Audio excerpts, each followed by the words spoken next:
When I watched the Suicide Squad, I loved it, but there were tons of different character deaths, some that I actually feel like they shouldn't have done. So here are my top 5 Suicide Squad members that should have lived. And spoilers ahead for the Suicide Squad. No, yeah.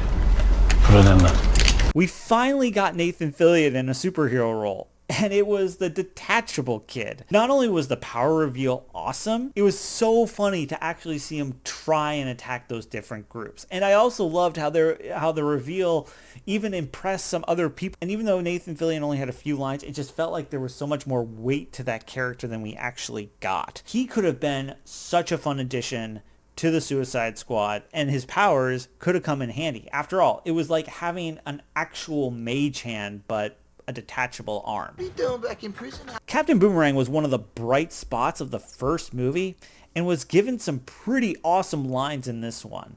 And for a movie that had so much redemption for guys like Rick Flagg, why not also have some more redemption for Captain Boomerang? Jai Courtney, I love him in this role. And I was super bummed when he got killed off. I understand you need to establish that, hey, anybody can die, but why did it have to be him? I joined the military to serve my country, not to be its puppet.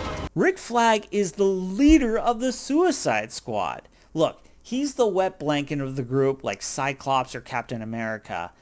Those guys don't die, but now Rick Flagg is? Sure, he went out like a badass taking on Peacemaker, and he was certainly better than the first movie. I mean, after all, he went from this Katana line, This is Katana. She's got my back. to being a badass in the second one. I just really wish we could have had more good Rick Flagg.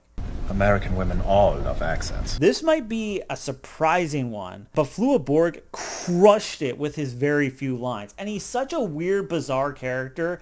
The guy just carries a cool looking javelin, and we got to see how awesome that javelin was in Harley Quinn's hands, but we never really got to see what it would have been like in Javelin's hands.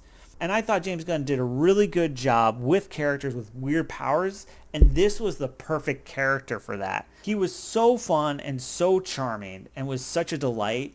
I would have loved to have seen him actually be one of the few that survived. And my number 1 Suicide Squad member who should have lived is... I'm a superhero! This seemingly lame character became sympathetic and endearing.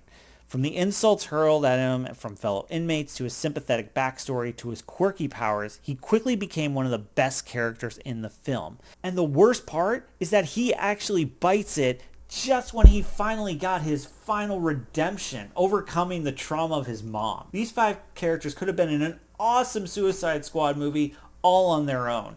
But now they're all gone. At this rate, DC is going to lose all of their great characters. If you like this video and want other videos celebrating people's fandom, be sure to subscribe down below, and I will see you in my next video that you can check out right up here.